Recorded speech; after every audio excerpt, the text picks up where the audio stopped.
যুদ্ধ শুরু হয়ে গেল ইরানে।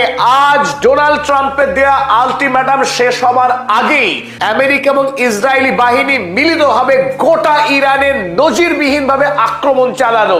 যে আশঙ্কা এতদিন ধরে করা হচ্ছিল যে ইরানের উপর নাগরিক পরিকাঠামোর উপরে এই যুদ্ধ অপরাধী বেঞ্জামিন নেতানিয়াহু এবং কাপুরুষ ডোনাল্ড ট্রাম্প যে আক্রমণ চালাবে আন্তর্জাতিক যুদ্ধের আইন ভেঙে, সেই আশঙ্কায় সত্য হলো আজ বিকেল থেকে গোটা ইরানে ভয়ঙ্কর ধ্বংসকাণ্ড চালাতে শুরু করেছে আমেরিকা এবং ইসরায়েল। আজ কেবলমাত্র খার্ক দ্বীপেই 50টিরও অধিক জায়গায় বোমাবর্ষণ হয়েছে। বোমাবর্ষণ হয়েছে ইরানের অসংখ্য এয়ারপোর্টে।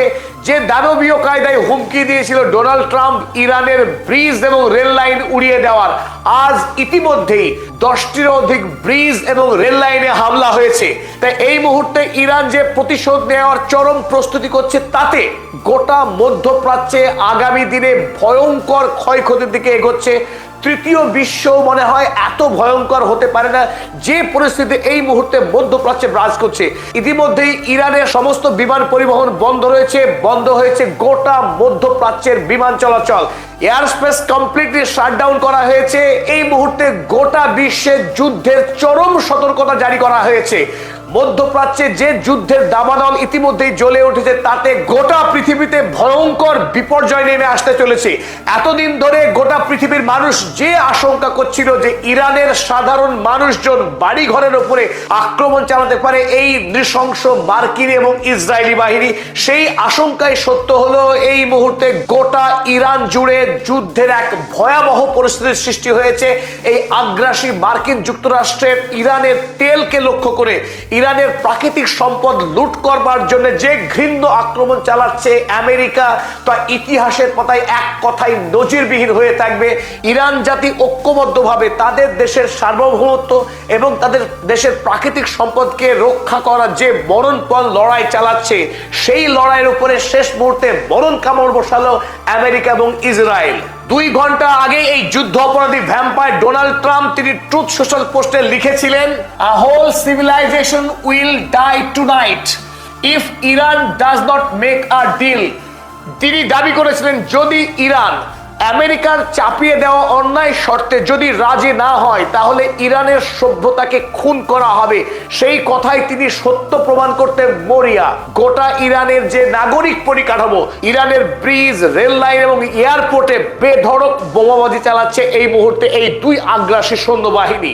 এই হলো খার্ক আইল্যান্ড, ইরানের সবচাইতে গুরুত্বপূর্ণ দ্বীপ, যে দ্বীপ থেকে ইরান সারা পৃথিবীর বাজারে সর্বাধিক তেল রপ্তানি করে থাকে। কারণ এই খার্ক দ্বীপ হলো প্রাকৃতিক বন্দর, এখানে সবচাইতে বড় বড় জাহাজগুলি অনায়াসে এসে ভিড়তে পারে। আর এই দ্বীপ থেকে ইরান সারা পৃথিবীতে তেল রপ্তানি করে থাকে।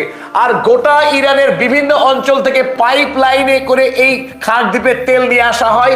আর এখানেই ইরানের সর্ববৃহৎ তেল রিজার্ভার রয়েছে।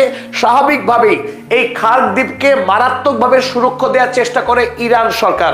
এখানে ইরান সারা বছরের জন্য ব্যাপক পরিমাণে সৈন্য মোতায়েন করে রাখে। মার্চের 13 তারিখে প্রথমবারের মতো আমেরিকা এই খার্ক দ্বীপে 90টি জায়গায় বোমাবর্ষণ করেছিল। আর আজ সন্ধ্যাবেলায় ইতিমধ্যেই প্রায় 50টি জায়গায় বোমাবর্ষণ করেছে আমেরিকা।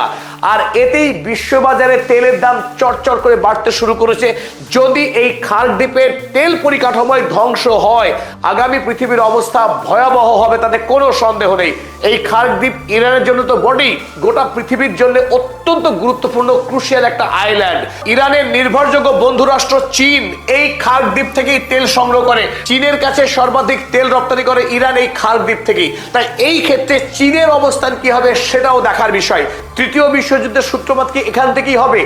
আজ যুদ্ধের এই মুহূর্তে যে ব্যাপক বিস্তার ঘটেছে, তাতে একথা বলা অসমীচীন হবে না যে কাল এই যুদ্ধ কিন্তু কেবলমাত্র ইরানের মধ্যে সীমাবদ্ধ থাকবে না। এই যুদ্ধ রাশিয়া, চীন হয়ে গোটা পৃথিবীতে ছড়িয়ে পড়ার এক জোরদার আশঙ্কা। যদিও সামরিক ক্ষেত্রে এই যুদ্ধ ছড়িয়ে নাও পড়ে, তবুও পরোক্ষ প্রভাব পৃথিবীতে ভয়াবহ হতে যাচ্ছে। গোটা পৃথিবীতে জ্বালানি এবং রাসায়নিক সারের আকাল পড়ে যাবে। তাই বিশ্বব্যাপী খাদ্য সংকট, অর্থনৈতিক বিপর্যয়ের সামনে দাঁড়িয়ে এই মুহূর্তে আমরা গোটা মানব জাতিকে ভয়ঙ্কর বিপদের দিকে ঠেলে দিয়েছে এই রাক্ষস ডোনাল্ড ট্রাম্প। ডোনাল্ড ট্রাম্পের ব্যক্তিগত লালসা, তার অমরত্বের স্বপ্নকে বাস্তব করতে গিয়ে এই মুহূর্তে গোটা পৃথিবীকে কুঠারাঘাত করছেন এই দানব ডোনাল্ড ট্রাম্প। তার স্বপ্নকে বাস্তব করতে গিয়ে এই মুহূর্তে গোটা পৃথিবীকে কুঠারাঘাত করছেন এই দানব ডোনাল্ড ট্রাম্প। সন্ধ্যার আগেই ইতিমধ্যেই আমেরিকা এবং ইসরায়েল মিলিতভাবে ইরানের 10টিরও অধিক গুরুত্বপূর্ণ ব্রিজ এবং রেল লাইনে আক্রমণ করেছে। আর এই খবর আনাদোলস এজেন্সি কিছুক্ষণ আগেই তারা ছেপেছে, Israeli air strikes hit 10 railway lines bridges across Iran. গোটা ইরানের লাইফ লাইনকে স্তব্ধ করে দেওয়ার জন্য, ইরানের জনগণকে ভয় ধরানোর জন্য, যাতে ইরানের মানুষ একত্রিত না হতে পারে, তারা যাতে বিচ্ছিন্ন হয়ে পড়ে, ইরানের শক্তিকে গুঁড়িয়ে দেওয়ার জন্য আমেরিকা যুক্তরাষ্ট্র আজ হিংস্র অবস্থান নিয়েছে। এটি আন্তর্জাতিক যুদ্ধ অপরাধ। কোনো নাগরিক পরিকাঠামো, হাসপাতাল, স্কুল, বিশ্ববিদ্যালয়ে আক্রমণ করা যুদ্ধের আইন বিরোধী। আর সেই যুদ্ধ অপরাধ করে আসছিল এতদিন ইসরায়েল। এবার আমেরিকা মিলিত হয়ে গাজা ভূমিতে যেভাবে স্কুল, হাসপাতালকে গুঁড়িয়ে দিয়েছিল, একই পথে এগোতে যাচ্ছে এবার ইরান। তারা টার্গেট করেছে, ইতিমধ্যে ইরানের যেভাবে ব্রিজগুলো গুঁড়িয়ে দেওয়া হলো, তাতে আগামী দিনে ইরান যাতে অর্থনৈতিকভাবে শক্তিশালী না থাকে, তাদের ব্যবসা বাণিজ্য, যোগাযোগ যাতে শেষ হয়ে যায়, তাদের সভ্যতাকে খুন করবার জন্য গোটা ইরানে এক ভয়াবহ ধ্বংস করে চালাচ্ছে এই মুহূর্তে ইসরায়েল। ইতিমধ্যেই ধ্বংস হয়েছে ইয়াহিয়া আবাদ রেলওয়ে ব্রিজ, ধ্বংস হয়েছে তাবরিজ জানজান হাইওয়ে ব্রিজ, কোম রোড ব্রিজ আক্রান্ত হয়েছে, হাসরুদ তাবরিজ হাইওয়ে ব্রিজ। রেলওয়ের ক্ষেত্রে আক্রান্ত হয়েছে কারাজ রেলওয়ে ট্রাকস, আক্রান্ত হয়েছে কাশান ট্রেন স্টেশন এরিয়া। কিছু প্রভিন্সিয়াল রেলওয়ে আক্রান্ত হয়েছে, কাজভিন, জানজান, ইস্পাহান এবং আলবোর্স। ইতিমধ্যেই ধ্বংসপ্রাপ্ত হচ্ছে ইরানের গুরুত্বপূর্ণ 4টে ব্রিজ, আক্রান্ত হচ্ছে 6টি গুরুত্বপূর্ণ রেল লাইন। রেল লাইনের পরে অপরদিকে বিমানবন্দরকে তাক করেছে এই দুই দস্যু বাহিনী। এখন পর্যন্ত যেটুকু খবর কনফার্ম রয়েছে, তাতে 9টি বিমানবন্দরে আক্রমণ হয়ে গেছে ইতিমধ্যেই, সারা রাত পড়ে রয়েছে। আজকে রাতকেই টার্গেট করেছে আমেরিকা এবং ইসরায়েল। আজ সারা রাত যুদ্ধের জন্য অত্যন্ত গুরুত্বপূর্ণ। আমেরিকা এবং ইসরায়েল তারা আজকে রাতে ইরানে এক ভয়াবহ ধ্বংসকাণ্ড চালাবে বলে অগ্রিম তারা জানিয়ে রেখেছে। তাই এই মুহূর্তে উৎকণ্ঠা, এই মুহূর্তে উদ্বেগ তৈরি হচ্ছে।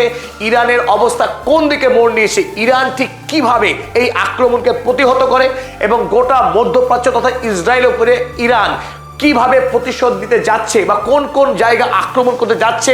সৌদি আরব সহ মধ্যপ্রাচ্যের বাকি দেশ যারা এতদিন পর্যন্ত ইরানের বিরুদ্ধে আক্রমণ করেনি, তারা কি এরপরে ইরান আক্রমণ শুরু করবে? যদি এই মুহূর্তে ইরান মধ্যপ্রাচ্যে তারা আক্রমণ শুরু করে, এই যুদ্ধ কি সত্যি সত্যিই মধ্যপ্রাচ্য জুড়ে ছড়িয়ে পড়বে? এটাই সব থেকে বড় প্রশ্ন এখন। আমেরিকা ইসরায়েল যে খেলা খেলতে চাইছিল, ইরানের বিরুদ্ধে গোটা মধ্যপ্রাচ্যের রাষ্ট্রগুলোকে লেলিয়ে দেওয়ার যে চেষ্টা করছিল, সেই চেষ্টা কি শেষ পর্যন্ত সফল হয়? এটা সবচেয়ে বড় প্রশ্ন। আর ইতিমধ্যে আমরা দেখে দেব যে মেহরাবাদ ইন্টারন্যাশনাল এয়ারপোর্ট, তেহরানের সবচাইতে গুরুত্বপূর্ণ এয়ারপোর্ট মেহরাবাদ, সেখানে